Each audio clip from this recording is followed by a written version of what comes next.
The galaxy was ancient. Stars had lived and died. Empires had risen and fallen, and across the endless void, stories were all that remained of what came before. Among the most mysterious of those stories were the legends of humanity. Some called them dreamers who built ships that could cross impossible distances. Others described them as warriors who stood unbroken even when entire worlds were burning. There were tales of their laughter in the face of hopeless odds, of their stubborn will that refused to bend. But over time, these stories became myths. The great races of the galaxy no longer believed. The proud Xeron scholars dismissed them as childish fantasy.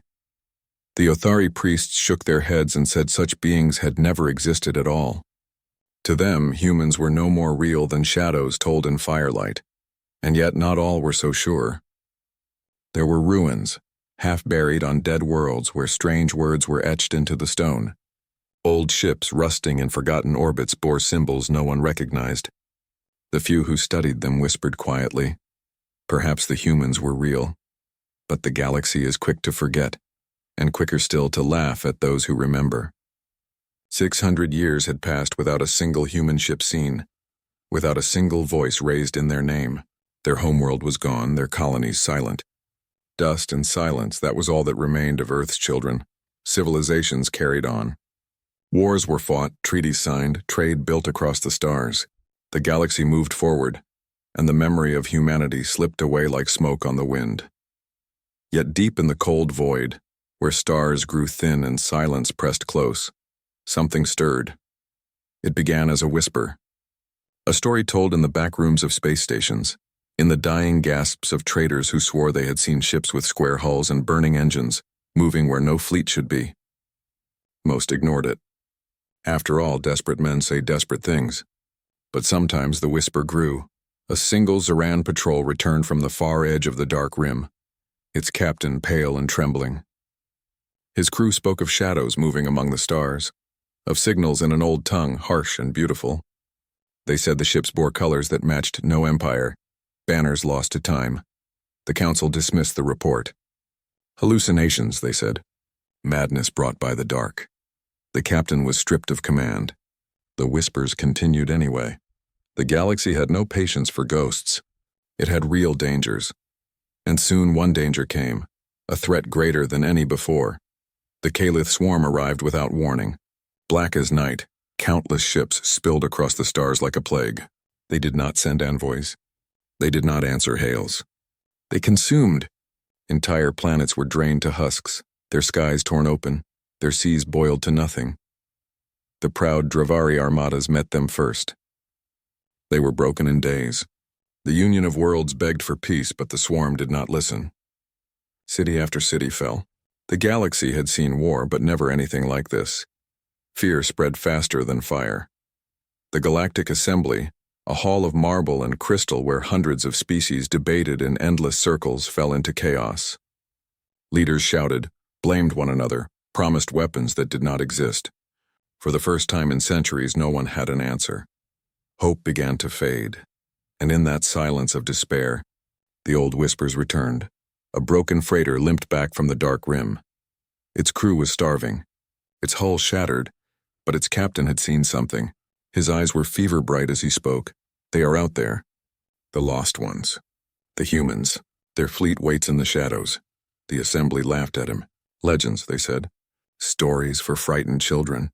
But in the corners of that vast chamber, some fell quiet. Because the captain had sworn an oath on his life. He had seen their banners. The banners of Earth. The galaxy did not notice at first. The Calith swarm came quietly, slipping through forgotten corridors of space, drifting in shadows where no star burned. Their ships were not like others, living hulls grown from black flesh and burning veins of fire. They moved as one mind, one hunger. The first worlds to fall never even had time to scream.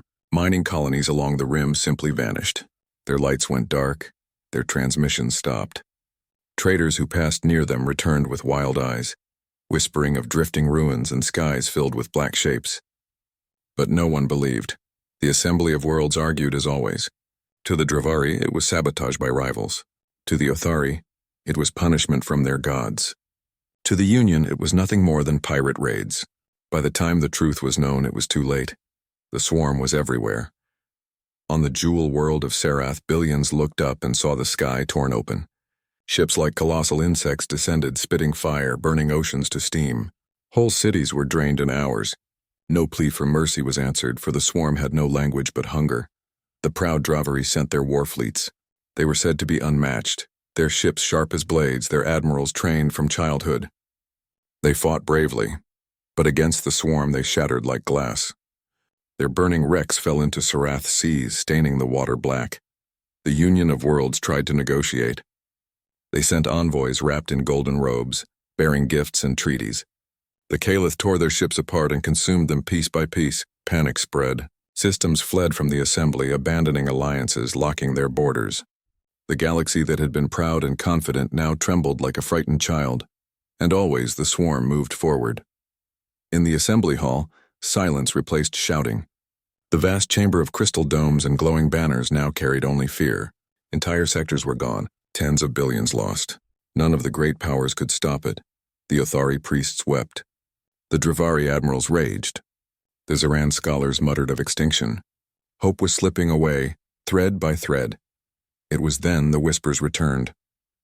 A single patrol ship limped back from the rim, broken and bleeding fire. Its crew should have died, yet somehow they had survived. They spoke of a battle in the dark, a battle where the Caliph were not alone. There were others, the captain said, his voice hoarse, ships of iron. Old shapes, blocky and scarred, but burning bright. They struck the swarm with fury I have never seen. They carried banners unknown to us. The assembly laughed bitterly. Fairy tales, one counselor spat. Stories from the void, but the captain did not stop. His eyes were wide, his voice shaking as he swore. I know what I saw. I swear it upon my life. They were human. A hush fell. For a moment no one breathed. The humans were gone, dead for centuries, lost to history. The council had declared them extinct, their memory a relic of foolish myths. And yet this broken captain claimed their return? It was madness, and yet deep inside some remembered. A few old scholars had studied ruins no one dared speak of. A few soldiers had heard stories passed down from great-grandparents who swore their ancestors once fought beside humans. The assembly dismissed it. The galaxy had no time for dreams. The swarm was real. The humans were not. But still, doubt remained. Far from the shining halls of power, ordinary people whispered. On the trading decks of stations, in the bunkers of frightened colonies, in the silent void where refugees drifted, they whispered of the lost race. If the humans lived, perhaps there was hope, and if they did not, then all was already lost. The Caliph moved forward. The galaxy prepared for death, and out in the cold, in the emptiness of the dark rim, shapes began to stir. Old ships scarred by ancient wars, engines burning like fire, moved with steady purpose. The legends were not finished. Something was returning. The world of Mirrodin was burning. It was a frontier colony, a place of fertile fields and quiet seas. Families had lived there for generations, believing themselves far from danger. But the Caliph swarm had no boundaries. Their black ships poured into the system, blotting out the sun. The defenders of Mirrodin fought bravely. Small patrol fleets of the Union and Dravari stood against the tide. Their ships darted like sparks in the dark, their weapons flashing, their shields straining. But against the endless swarm it was hopeless. Hold the line, cried Admiral Serath of the Dravari fleet, her voice breaking. Buy time for evacuation. Her ships obeyed even as they burned. One by one they were torn apart. Refugee transports fled toward the distant stars, but the swarm chased them, hungering. Mirrodin's green fields turned black under the fire raining from above. The people prayed, some to gods, some to silence, some only to luck. But deep inside most had already accepted death. And then it happened. At first the swarm ships faltered. Their endless movements slowed, their attack lines broken. Something was coming. From the deep void where no fleet should be, signals began to rise. Strange signals, harsh and strong, carrying words in a language the galaxy had not heard in centuries. The defenders did not understand the words, but they felt the power in them. A voice thundered across the comms, rough and fierce. Hold fast. Humanity stands with you. The stars lit up. They came like ghosts from the past. Ships of iron and fire, blocky and scarred, with hulls patched and scorched from battles long forgotten. They bore no sleek beauty, no shining banners of empire. Instead, they carried marks of survival, plates welded over holes, weapons mounted like fists ready to strike, and upon their sides flew colors no one recognized at first, a simple blue and white, a star and the word Earth. The swarm shrieked and surged, trying to drown them in numbers. But the human fleet did not falter. They charged straight into the Calith heart, guns roaring, missiles streaking like storms of fire. Calith leviathans, beasts that had torn through countless worlds, exploded under the fury. Human warships fought like living things, refusing to die, even when their hulls split and their engines screamed. On the comms, voices rose again, fierce, unyielding. No retreat. Push them back. For Earth. For the living. The defenders could only watch in shock. The legends were true. The humans were real. Admiral Serath's hands shook as she watched human ships tear through the swarm. Impossible, she whispered. They are supposed to be gone. They are supposed to be myths. Her aide, wide-eyed, said only one word: hope. Together, the surviving fleets rallied behind the humans. For the first time, they struck back, following the fire of those impossible ships. Refugee transports escaped safely. Myrddin's people survived, and then, as quickly as it began, the swarm retreated. The Calith withdrew into the void, leaving wrecks and burning fragments behind. They had been defeated, if only for a moment. The system fell silent. In the aftermath, survivors tried to speak with the humans. Their faces appeared on comm screens, men and women weary-eyed, marked by scars and time. Their voices carried the weight of centuries in the dark. "We warned you once," their commander said, his voice calm but heavy. "The dark would come. You forgot." "We did not," the comms cut. The human fleet turned, engines burning, and vanished into the abyss before anyone could stop them. But the memory remained. Billions had seen them. Billions had lived because of them. The legends were alive, and across the galaxy, whispers spread like fire. The humans have returned. The galaxy shook with whispers. Across the stars, traders, soldiers, and refugees spoke the same words. The humans are back. On broken colonies, survivors swore they had seen the iron ships with their own eyes. Children painted crude banners of blue and white, copying the strange symbol of Earth. Entire stations buzzed with rumors. But in the halls of power, the story was met with fear. The Galactic Assembly, the great chamber of crystal and light, had not been this full in centuries. Hundreds of delegates filled the air with arguments. Their voices rose and clashed, echoing against the marble walls. "This is impossible," cried a Ziran scholar, her scales glittering under the light. "Humans are myths. If ships were seen, they must belong to another empire hiding in the dark."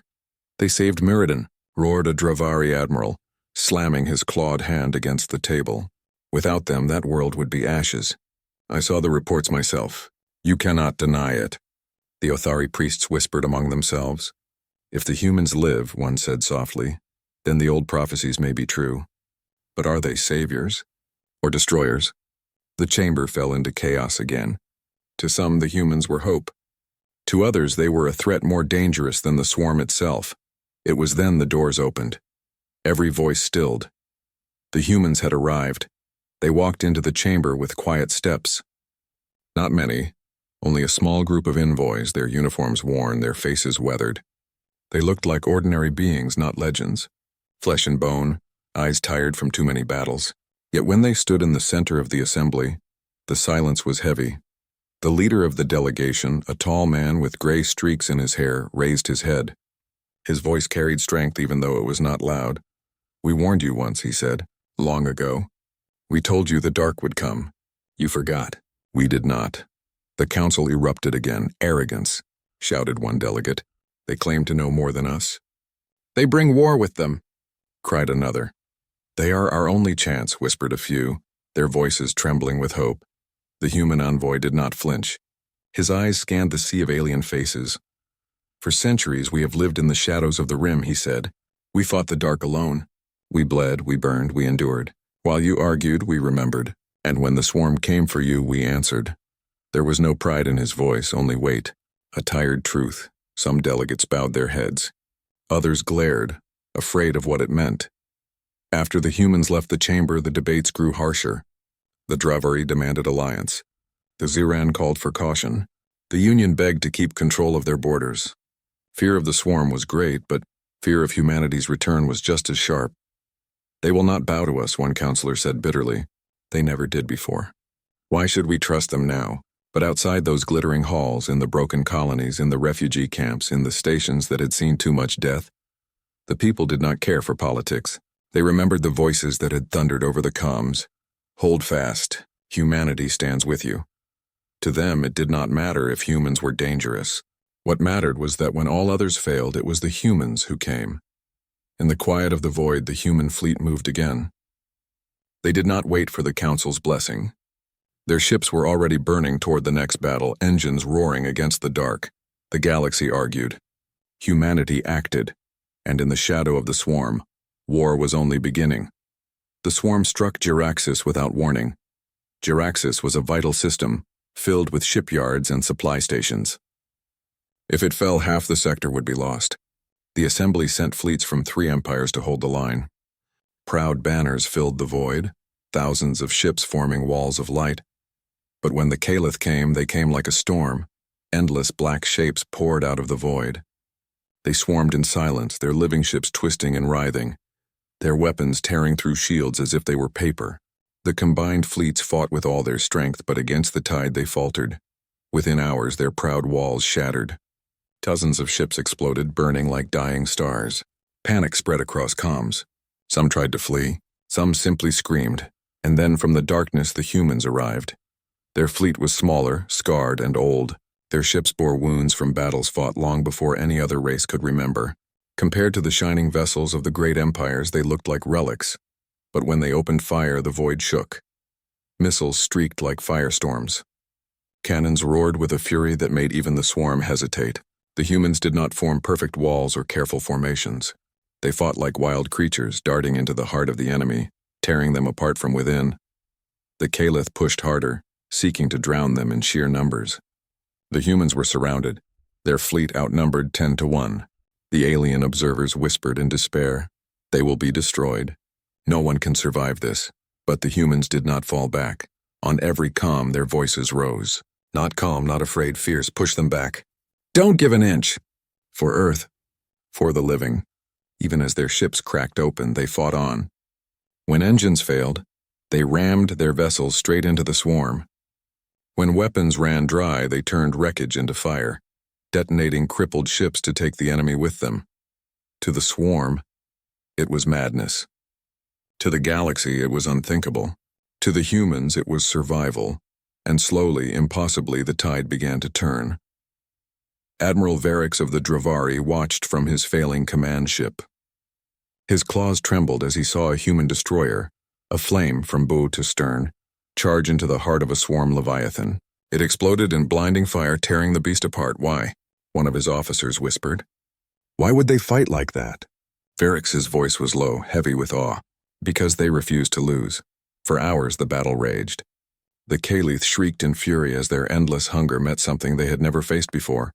Will that would not break. By the time the swarm withdrew, the void was filled with burning wrecks. Human ships drift in silence, their hulls torn open, their crews gone. Thousands had given their lives, but Jeraxis still stood. The shipyards were safe. The colonies lived. The galaxy had witnessed the truth. After the battle, alien fleets limped back to safety, carrying wounded and broken survivors. In their comms, one human voice echoed again and again, recorded and shared across the stars. Every one of us is ready. If we burn so others may live. It spread like fire. Refugees whispered it in the dark. Soldiers carved it into their armor. Children repeated it like prayer. The old legends had been true. Humanity was fire, burning, fierce, and unyielding, and in that fire, the galaxy saw hope. The fires of Jeraxis still burned. The battle was over. But the void was filled with wrecks, silent, broken, drifting among the stars. Pieces of human ships floated beside the remains of the swarm, both reduced to ash and twisted metal. Rescue craft moved slowly, pulling survivors from shattered hulls, gathering the wounded and counting the dead.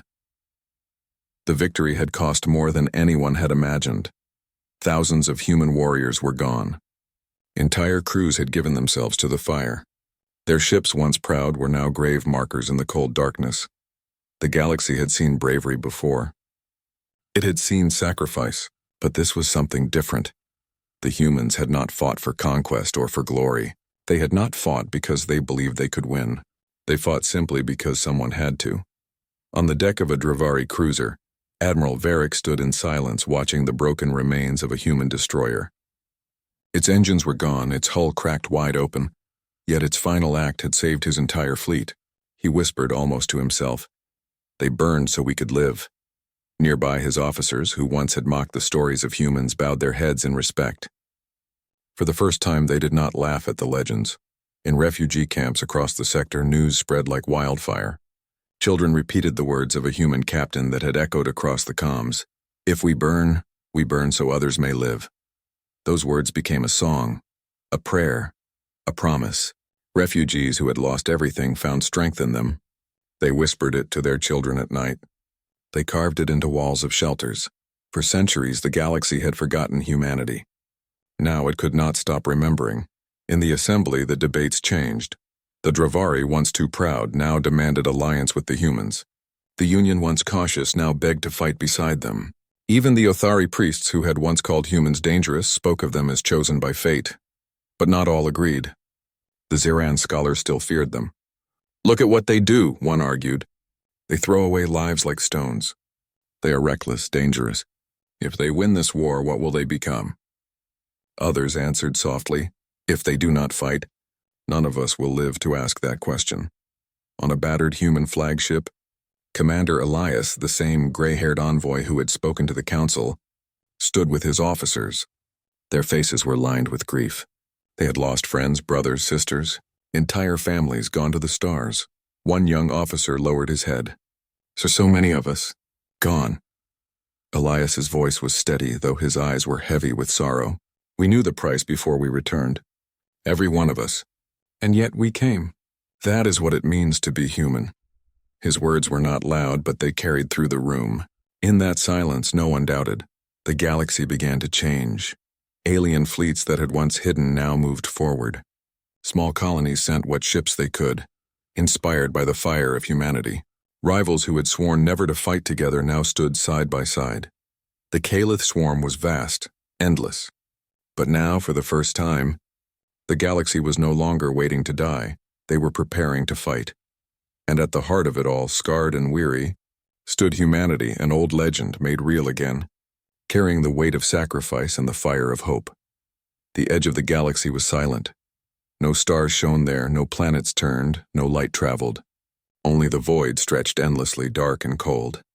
And within that darkness, the heart of the Calith swarm pulsed like a black sun, waiting. This was the final battle. The combined fleets of the galaxy gathered at the rim, hundreds of ships shining weakly against the shadow. Soldiers from dozens of races lined their vessels, gripping controls, hearts pounding, ready for death. And at the front, the human fleet burned like fire in the darkness. Their engines glowed with determination, their battered hulls carrying centuries of legend. The humans led the charge, not waiting, not faltering, their eyes fixed on the impossible. "Follow us," said Commander Elias over the comms. "We know the way through the dark. We fight, we survive, or we die together." No one hesitated. The swarm attacked first. Endless black ships surged forward, weapons spitting fire that boiled shields and tore through armor. The galaxy trembled. Entire fleets wavered, but the humans did not falter. They darted into the heart of the swarm, weaving between tendrils of living metal. Cannons fired, missiles screamed, and the black shapes exploded in showers of fire. Ships that should have fallen time and again held together. The humans fought not like individuals, but as one will, one mind, one unbreakable determination. Other races followed. Inspired by the humans' courage, they found strength they did not know they had. The Dravari, the Ziran, the Othari all fought as one, trusting the fire of humanity to guide them through. And slowly, the impossible happened. The heart of the swarm burned. Blackness gave way to fire, and one by one the swarm's great ships exploded. The Calith shrieked, twisting and lashing, but the humans pressed on. Even when their hulls cracked, when engines failed, when friends fell beside them, they did not stop. In the midst of the battle, Commander Elias saw a human destroyer, half its engines gone, blazing like a fallen star, rammed straight into the swarm's largest leviathan. The explosion lit the void, a signal of defiance, a promise of hope. "Hold nothing back," Elias shouted. "The galaxy stands with us." And it did. Hours passed, or perhaps days. It was impossible to know in the chaos of fire and death. But finally the swarm's heart broke. Its endless hunger ended in a storm of fire and ash. Silence fell across the void. Ships drifted, damaged and smoking, carrying the survivors of countless races. The human fleet, battered but alive, turned slowly back toward the galaxy they had saved. Everywhere, across systems scarred by the swarm, beings wept.